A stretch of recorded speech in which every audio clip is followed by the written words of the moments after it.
name is Bethann Donovan, and today I am going to be reading for you a book from our top 15 Howard County Reads picks, and this is The Dictionary of Lost Words by Pip Williams. And for you, I'm going to be reading the prologue. February 1886. Before the lost word, there was another. It arrived at the scriptorium in a second-hand envelope, the old address crossed out, and Dr. Murray Sunnyside, Oxford, written in its place. It was Da's job to open the post and mine to sit on his lap, like a queen on her throne, and help him ease each word out of its folded cradle. He'd tell me what pile to put it in, and sometimes he'd pause, cover my hand with his, and guide my finger up and down and around the letters, sounding them into my ear. He'd say the word, and I would echo it. Then he'd tell me what it meant. This word was written on a scrap of brown paper, its edges rough, where it had been torn to match Dr. Murray's preferred dimensions. Da paused, and I readied myself to learn it. But his hand didn't cover mine, and when I turned to hurry him, the look on his face made me stop. As close as we were, he looked far away. I turned back to the word and tried to understand. Without his hand to guide me, I traced each letter. "What does it say?" I asked. "Lily," he said. "Like Mama?" "Like Mama." "Does that mean she'll be in the dictionary?" "In a way, yes."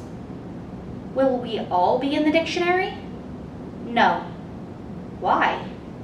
I felt myself rise and fall on the movement of his breath. A name must mean something to be in the dictionary. I looked at the word again. "Was Mama like a flower?" I asked. Da nodded. "The most beautiful flower." He picked up the word and read the sentence beneath it. Then he turned it over, looking for more. "It's incomplete," he said. But he read it again, his eyes flicking back and forth as if he might find what was missing. He put the word down on the smallest pile. Da pushed his chair back from the sorting table. I climbed off his lap and readied myself to hold the first pile of slips. This was another job I could help with, and I loved to see each word find its place among the pigeonholes. He picked up the smallest pile, and I tried to guess where Mama would go. "Not too high and not too low," I sang to myself.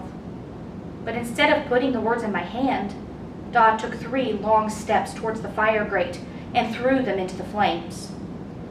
There were 3 slips. When they left his hand, each was danced by the draught of heat to a different resting place.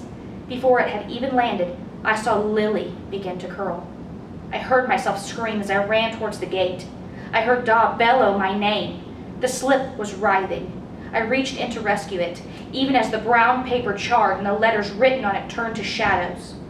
I thought I might hold it like an oak leaf, faded and winter crisp, but when I wrapped my fingers around the word, it shattered. I might have stayed in that moment forever, but Da yanked me away with a force that winded. He ran with me out of the scriptorium and plunged my hand into the snow. His face was ashen, so I told him it didn't hurt. But when I unfurled my hand, the blackened shards of the word were stuck to my melted skin. Some words are more important than others. I learned this growing up in the scriptorium, but it took me a long time to understand why. So hopefully that was enough for you to come to the library, pick up this book, and turn the page. Thank you.